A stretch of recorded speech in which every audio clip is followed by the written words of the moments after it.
The Fijian economy is on track for its 9th year of consecutive growth.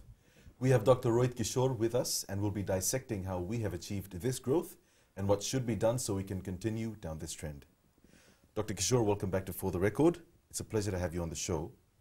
Despite some setbacks this year, we continue to record positive growth in the Fijian economy.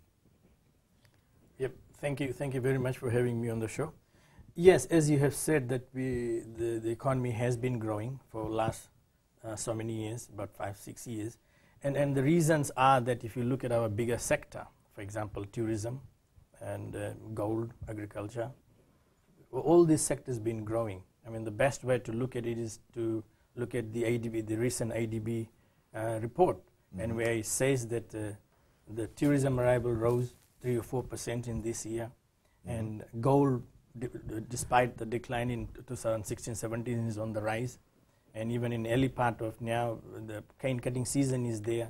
I mean, there's a good, early cane harvest and all this sort of things.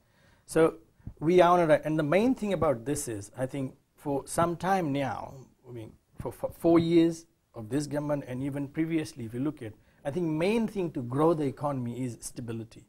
So we have had political stability and both economic stability.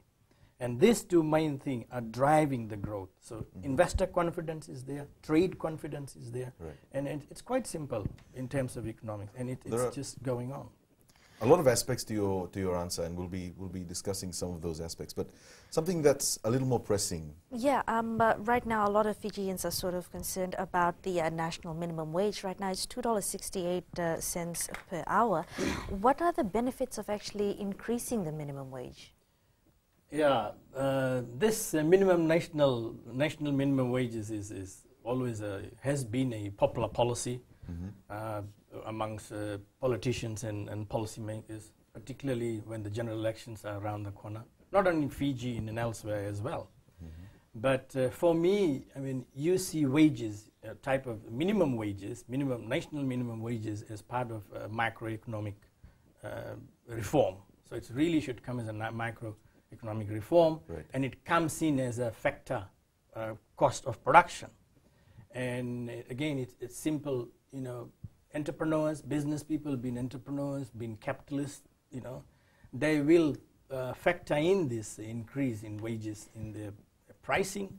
And I would say, especially if you're talking about, quite a jump from at the moment around about $2.80 to $3, and to $5. And I would say that it will have effect on price and probably lead to increasing cost of living. But how does, let's say, someone's minimum wage, they're at $2.68 right now, and if that jumps to $4, how does that benefit them in terms of personal income? What I'm trying to say is it offset for that individual? Well, I mean, obviously there will be some increase in the take-home pay for that. But I think, again, this sort of, I mean, don't forget, when we bring a national wage, like that, you bring in a binding law which comes as a regulation, and you've got to be very, very careful. It needs to be all things considered before you take them into account. Like the example you just gave, right? And the jump will, of course, but it's a short term. It's a short term thing, I would say. There will be some increased take-home pay. But I would like to see employment for medium to long term. And by way of example, I just give you, if you look around our country, if you look at the supermarkets that we have, you go around the country, and you look at, this is the people, this is the lower-end wage earners who are, unskilled workers, really. And you see quite a number of them on the floor doing basic jobs, and majority of them are paid $2.80 to $3. Right. And this is my finding from talking to them, and that's the first year. And these people are in the early career, and they're learning the job, they've been trained. So that sort of money is good, and a number of them are part-time studying and doing T-bed jobs. I would say if you jump minimum wages like that, a big jump from, say, $2.80 to $5, that's quite a bit, and you'll see reduction. You'll see reduction in employment, and there may be a serious opportunity lost for these people. The example, particularly I gave, a supermarket example and other examples, they may be cut back, and these people will not get opportunity that they're getting now, like the traineeship, the really apprenticeship, and that is good for them. They're studying, they've been trained, they're getting at least $3 an hour, and why 4. So it's really fixing them for medium to long term in this way. Now, Ziad, it seems like it's quite an interesting issue, especially when you consider what can be done to benefit all Fijians. Dr. Kishore, a two-part question. One, what sort of factors would you take into consideration if there were to be an increase in the minimum wage? And two, what would, in your opinion, be an acceptable minimum wage? I mean, we have had consultants before this increase in minimum wages from the first minimum wages that we have 2013-14 and now been increased to $2.68. We had consultations. Wages, what is wages? Wages is price of labor, right? As I said, it's a cost of production. And what needs to be taken into account is productivity. It has to be aligned with productivity. You cannot pay wages, whatever that wages is, out of line of productivity. So it has to be aligned with productivity. So if there is productivity increase, automatically supply and demand should kick in, and the cost of labor or price of labor should increase. That's been happening in the open economy all around us, and even in here. Although we're talking about minimum wages, but if you really look at the people employed, they are paid higher. Most of them are paid higher than the very minimum wages.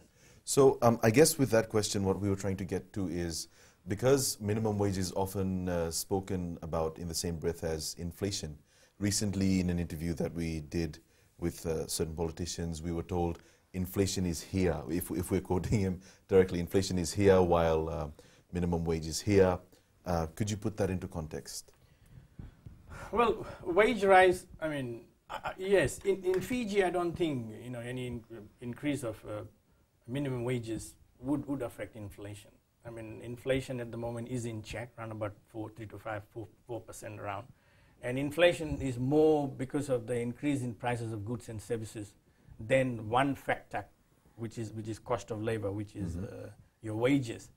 So I don't think, yes, it will not affect inflation in that way if you increase wages. I don't think so, yeah. There are other factors which affects inflation. Thank you, Dr. Kishore. We'll have more for you right after the break.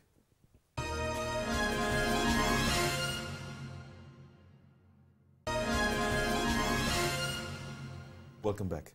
Dr. Kishore, in the last segment, we were discussing minimum wage. And we do have to take into consideration the strength or the effect that it does have on the manufacturing industry. So let's look at some examples from Australia, as we were saying.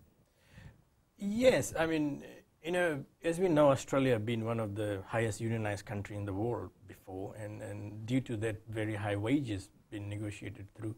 And other countries, America, and this is the high wages country has given rise to places like South Korea.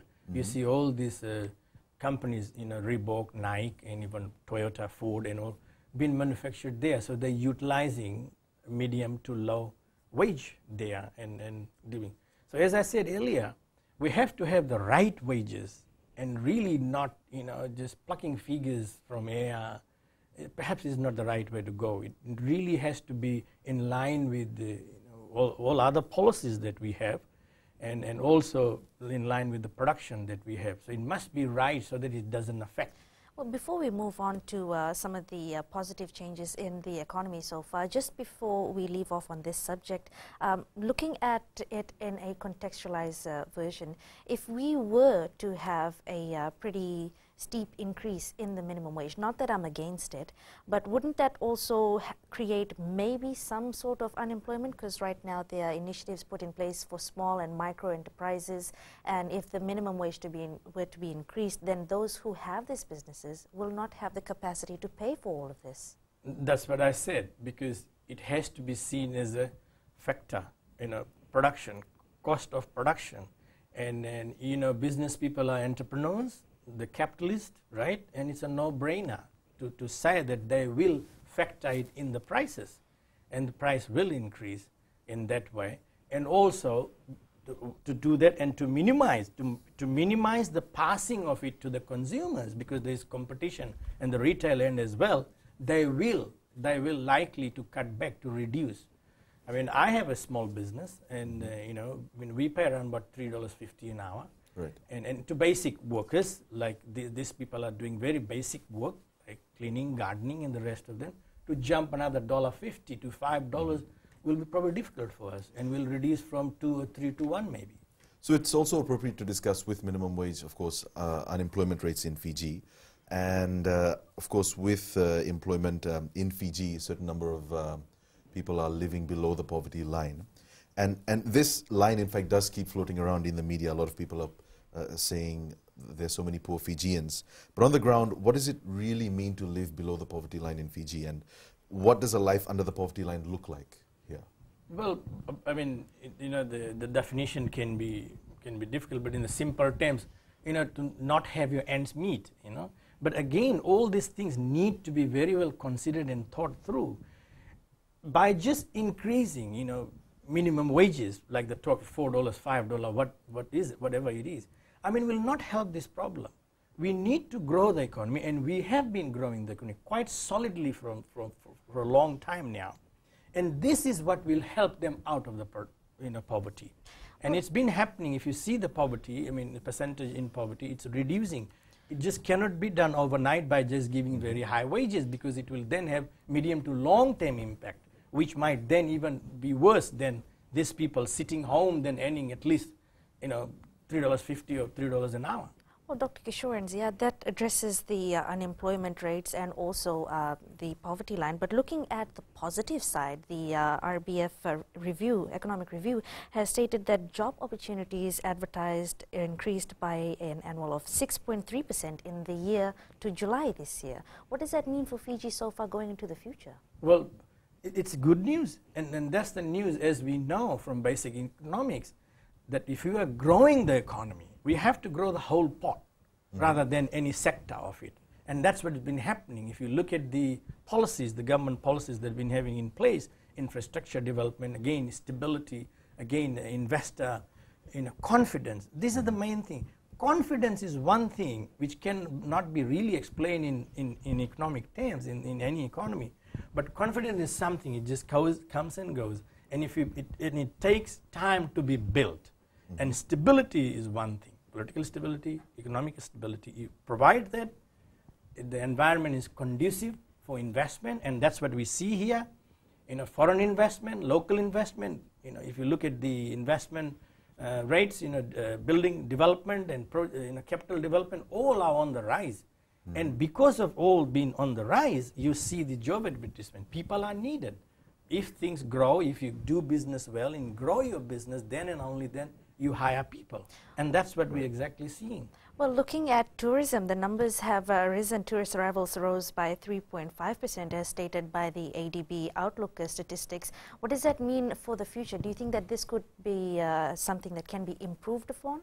Well, yes. I mean, you see, tourism has now become a key sector of the economy. It's contributing to the highest level at our GDP. And there is a lot of talk in that area that we now have to give something else to our tourists more than the sun, sand, and sea. Right. And that's the talk is going. And probably this is the area of tourism, development in tourism. As you know, I have MBA students. There's very good students. They're doing their research degrees, and they're looking at tourism. One or two of them are looking at tourism. What's next for tourism? So again, if you look at our airline industry is now well placed, which is important. Safety, security is very important, and I think we have to find a little bit more for tourism. What's beyond sand, sun, and sunshine? So yes, we will grow definitely. So of course, with the growth of the tourism industry, let's compare that with the sugar industry. A lot of claims are going around that the sugar industry is failing. It's not going down a sustainable path. So compared to the contribution that tourism gives to the economy, how would you rate the future of the sugar economy in Fiji? Okay. Or rather the sugar industry. Sure, the industry. Not really in the comparative term as you putting, but for sugar industry, mind you, I mean, I have very particular interest in this industry. Raised and born on sugarcane farm in Tabua. I have planted sugarcane, cut sugarcane, and the rest of it. That was my life in school days, right? And I have passion, I have real love for it. But the real thing, this industry been in doldrum for a while, and it's nothing now that has happened. The main reason is going back, and I know as a son of a farmer, that when the leases started expiring and the land started becoming reserved, you drive around, we drive around and you see what you see. And it sort of really hurts me when I drive around where we would have had very good sugarcane production. What you see is grass and jungle on that land. So that's been the key thing which has pushed the sugar industry down. It started from there.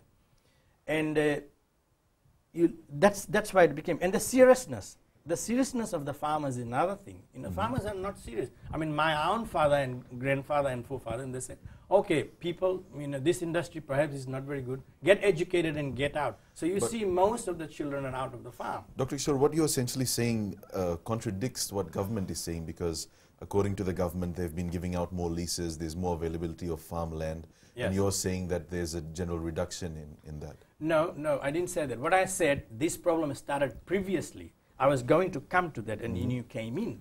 I was trying to lay the background where this problem started. We'll give you ample time in the next segment. We'll be right back. Okay.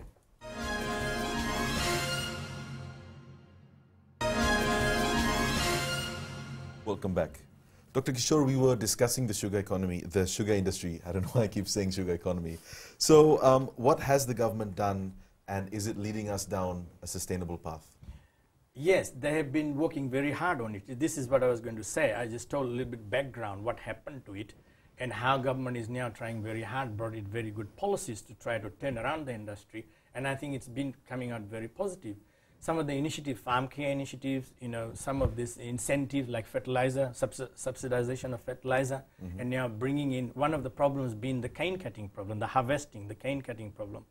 And now we're paying $22 to $25 an hour. It's pretty high when you compare, relative to the price of sugar cane.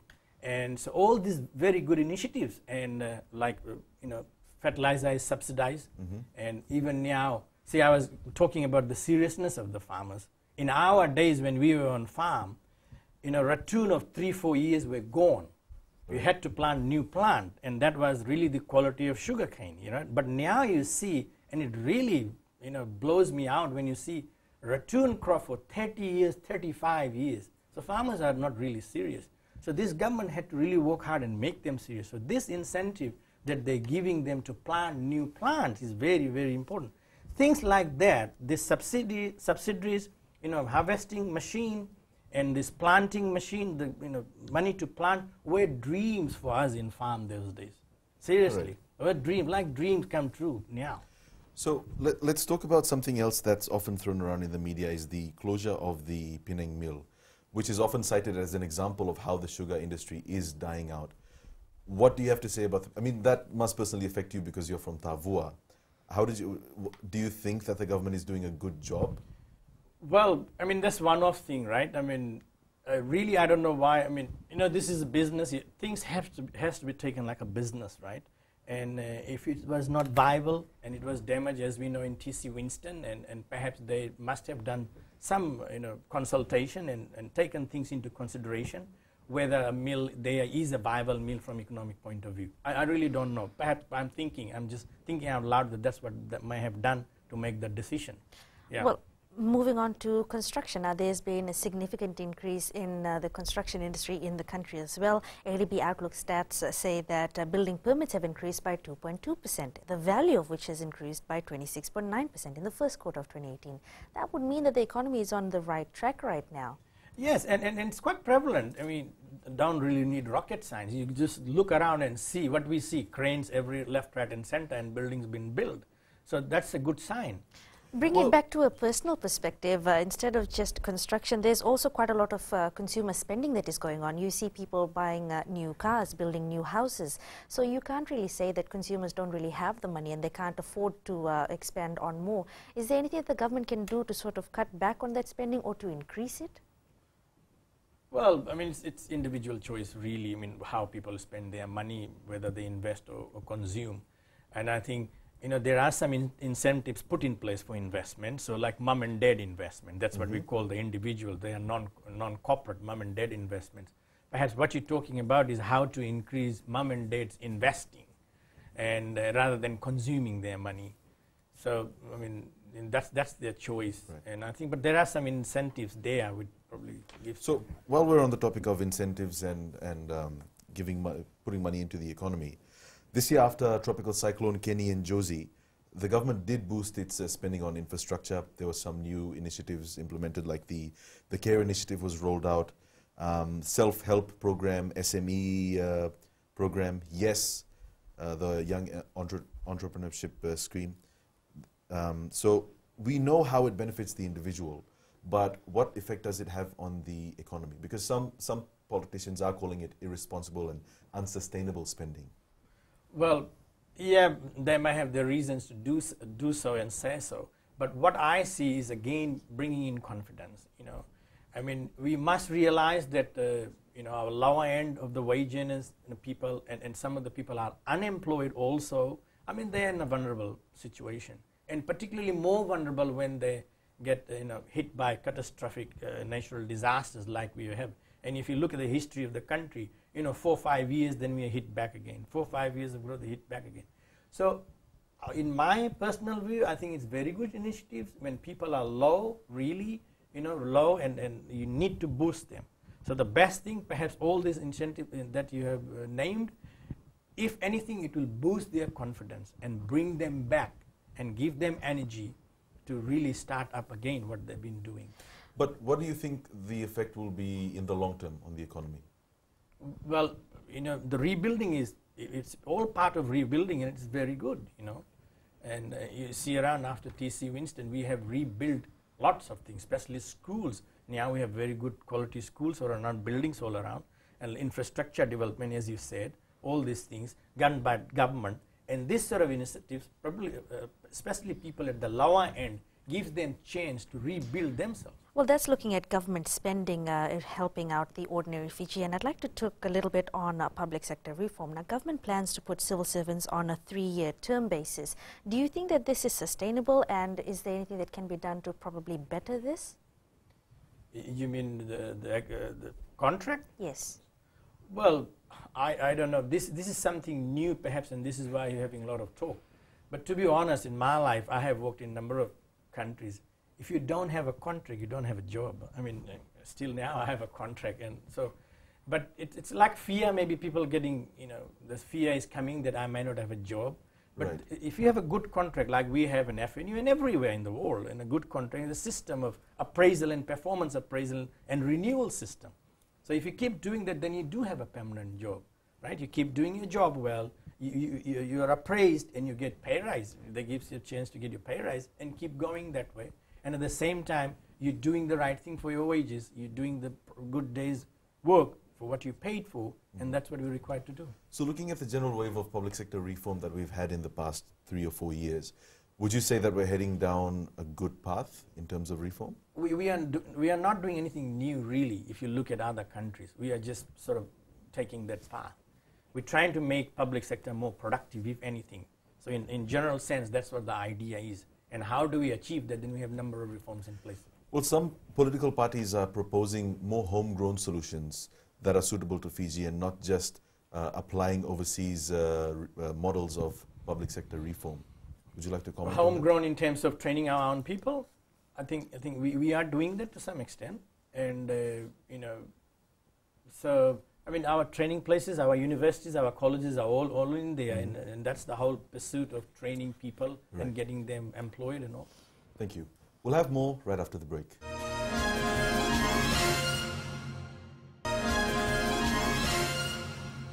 Dr. Kishore, before we move on to something else, just a quick last question. We were talking about public sector reforms. Some political parties and politicians are proposing that the retirement age should be pushed up to 60. Currently, it's 55. What happens if that comes into place? Well, this is really, again, we've got to be careful. 55 is for civil servants only. I mean, at the universities, we are 65. In many other private sectors, that 55 really doesn't matter as long as you are healthy and keep on producing, you are employed, I guess. And in government, we had 60 before, and now it's brought down to 50. And even if it goes back, I think, wouldn't really matter in any way, in my view. Perhaps one thing that may happen that, keeping people a bit longer in the public sector. Mind you, again, I want to repeat, this 55 is only public sector, right? Private sector, so you're out. So we're talking purely about public sector. So if you retain the top end, and then you might have less at the bottom end for new intake. So that might affect there in terms of employing new people and training them through the system. But the justification does make sense that you do need industry professionals, people who have that much experience, right? If you take away 5 years, then you're losing 5 years of experience, essentially. That's true. That's true. That's what I said, that we had that before, and in between this 55 came in. So even if we go back, I would say, perhaps not a problem in that way, but only thing will be that we might be employing less at the bottom end because less people moving out. So we'll move on from that. We were discussing some of the initiatives that the government has rolled out. And of course, politicians are saying that these are handouts, gestures to buy votes. Yeah, on that note, Ziada, some politicians have also said that a better solution to personalized incentives is to reduce the cost of living, the price of basic food items and medication by removing VAT and reducing duty. Now, if this were to happen, what does that actually mean for grassroots levels people? I mean, I can understand that for the lower income earners, it may be a good thing, but what about as an effect throughout the country? What happens there? Well, I think VAT's been reduced, if you look at, from 15 to 9%. So that's quite a reduction of 6% there. That surely has taken into account into pricing of goods and services, must have. And yeah, I mean, people can come up with all sorts of ideas, but I think this thing came out of a very bad natural disaster. Let's not forget that. And any policy, you're talking about policy initiative which takes effect in medium to long term. And I guess people needed help immediately. So this was the immediate situation. And I think it went down very well with them. People were really bad, after TC Winston. So it really sort of was quick way to get them off the ground, and then they can carry on with their life and business. So this does become an argument about equality, that the initiatives are available to certain people, the reductions are available to certain people if you meet the income bracket, or if you meet the need, then you're eligible to receive those. So that's a more individualistic approach by the government. On the other hand, there is the approach that you reduce it across the board so that everyone equally gets that. Well, I guess, again, I mean, it's been given to people most needed. And, if you look at the higher end wages, if I can call more richer people, they didn't need it. Right. And also, I mean, see, this is the thing about life, right? Richer people are rich as it goes, and they got better homes. So their homes were stronger, they didn't get blown away, Well, what about and it was the lower end people who really suffered, and they needed this money. So if these prices are, like, if you reduce duty, you remove VAT on basic food items, milk and medication, this would, of course, benefit the rich, right? Because it would benefit everybody, yes. Would benefit everybody. And I think there has been some reduction when you look at it. I mean, quite a number of essential items are zero VAT, so already. Well, currently the government policies that are in place are also helping those, the most Fijians out, pardon me for that. But at the moment, the tax income bracket has also been increased. The threshold has been increased to a higher level. Now, some may say that that is a good thing, but is that a bad thing in terms for government's revenues? Well, yeah, I mean, it's not really a bad thing. I mean, you can say there's been reduction in government revenue. But as we were talking earlier about minimum wages thing, and I said that this thing, as a macroeconomic reform, needs to be looked at other policies, and that's what I was alluding to. Like all these people who are at the lower end up to $30,000 by zero tax, otherwise would have been paying 20 to 25% tax. So there's increase in take-home pay. And also needs to be looked at FNPF's contribution. Employer contribution of FNPF increased from 8 to 10%. So these are all in place already to help these lower end wage earners. And I guess if we have we need to have a very well considered wage policy, I repeat again, to really grow the employees and the employees in medium to long term, rather than just plucking some figure and saying that this should be. Right. So we'll move on from that, and we'll move on to foreign investment and debt. Of course, something that is really becoming controversial in the lead up to the election. Over the past few months, foreign reserves are reported over the month of July to $2.1 billion approximately, sufficient to cover 5 months of retained import goods. Now, for someone who maybe doesn't fully understand the concept of a foreign reserve, can you put this into context? Yes, I mean foreign reserve is really, as I think you said it, months import that we have to pay. It's a basic way of looking at it, how we exchanging and export, import. What sort of export and import we have to exchange in that way, then we increase our foreign reserve, and foreign reserve is required to pay for our import. And if you look at foreign reserve for a while, we've been hearing from Reserve Bank of Fiji that our foreign reserve is quite established, and it's good, in line with 5 or 6 months each year. So it's good, I guess. I mean, I don't see a major problem there. I suppose anyone could just take a look around them and see that there is quite a high amount of investment happening in the country, both local and international as well. But some are also on the wary side, saying, especially some politicians, saying that this may actually be a bad thing for the country. To put it into context, one of the politicians has stated that because of our debt level right now, that we may be taken over by the Chinese. By that I mean that SODELPA leader Sitiveni Rabuka has stated that since we owe 10.6% of our debt to China, owing that much money to one debtor is not good. Well, that's his view. I mean, he can say that like others can say it, but you need, again, to put things in perspective. And, I said this earlier on this program during the budget time that yes, there is debt, and we all take loan. All countries are in debt, and you have to be a responsible debt level.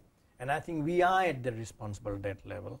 And to put it more technically, as long as we're in a positive leverage situation, I don't see a problem.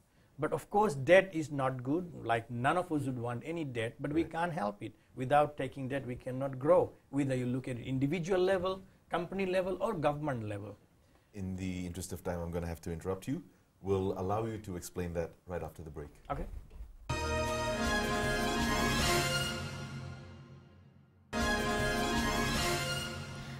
Dr. Kishore, we were talking about foreign investment and debt levels in the country. Looking at what you have said about debt levels in the country, you're saying that it's not unreasonable, but there are some who are saying that it could be used as a scare tactic for the ordinary Fijians, given that 2018 is a election year. But what happens when we are not able to pay off our debts? Well, I don't think that will be the case, because if you look at the history of the country, I mean, this debt is just not from yesterday. It's been there for a long time. Governments come and gone, and the debt's been there, so it's been carrying forward, and it's to the level which is now, at the level it is now. And see, the basic thing, again, goes down to the stability, both political stability, economic stability, and growing the economy. As long as we keep growing the economy, we can do everything, included debt, paying of debt included in it. So if all of a sudden we come for argument's sake, and God forbid, I don't think it will ever happen, come stand still, everything stops, then of course you come to a stage like that. Loan is like, paying off a loan is like any one of us. As long as, for example, you must have a loan, as long as you are employed, and you keep getting your wages because you have taken a loan to where sustainable level where you can keep paying, and that's like the government loan as well. As long as we keep getting the revenue, we keep doing what we've been doing, and if you look at the ADB outlook, the revenue has been increased, just by good management, good compliance and everything. So revenue collection has been the rise. As long as we keep doing that, we can keep paying our loan. So in the interest of the ordinary Fijian, these scare tactics that are being used to say that because we owe so much money and we're not going to be able to pay it off, there's no threat of someone actually coming over to take over the country. That doesn't make any sense. No, I don't. I mean, I think when you hear things like that, you should question them. Why are they saying that? I mean, as you brought in the Chinese loan is really through a bank, Chinese Exim bank, really, as far as I understand. And so it's not Chinese government, really. I mean, it's a government-owned bank, but it's really, to some extent, private bank. And banks don't come and take countries over, And as you said, it's about 10% of the total loan, and it's through that Exim bank loan. So I wouldn't go that far saying that China will come and take over the country. I think that's going beyond too much. So you did mention China. There's two aspects to that. We'll talk about Chinese investment in Fiji later on, but for now, how much percentage of debt does the Fiji government owe to the Chinese Exim Bank? I think it's about 10%. Well, right now it's 10.6% of Fiji's debt is owed to the Exim Bank of China, and the AG in the Municipal Economy. Right, so what I was trying to get, from a single source, right? Obviously, all of Fiji's that is not from a single source. There are various other sources. How important is it to have many different sources and not just rely on one? Well, it has arguments for both sides. You know, sometimes for debt management point of view, I would argue that the less number of creditors you have, the better. So you can keep managing them paying rather than have many, because there could be many rules and regulations. There are different types of things will kick in. I've got one last question, Sure. Dr. Kishore. Looking at our debt levels, of course, and looking at the economic growth, this is Fiji's 9th consecutive year. It's quite historic. Something like this has never happened. What do you foresee for Fiji coming into election year? Elections are looming, and of course for next year and the next few years ahead as well. Well, I mean, from the economic perspective, I think we are on the right track. And if we stay on this track, I think we'll be good. All of us will be good, country will be good, Right. and we'll keep going this way. One last question, Sure. and this is in relation to a recent interview that we did. When a political party plans for its economic policies in the lead up to an election, for example, when they're making their manifesto, what is the restraint in putting facts and figures to your policies? So we've been told, look, we can't really get into the facts and figures because we don't have the adequate information, we don't have access to information. Is that a reality? Well, they may see. This is what I say. I keep saying that these things need to be very well considered, and maybe they are not doing that. They're not consulting. They're not coming with a very well planned packages, and that's why they don't want to put numbers, which could hurt them, particularly if they put in their manifestos and they maybe could not deliver it. Then that would go against them. So they want to play safe, I guess. Well, thank you for making those clarifications. Thank you for joining us on the show. That's all we have on the show tonight. Join us again next week. Good evening.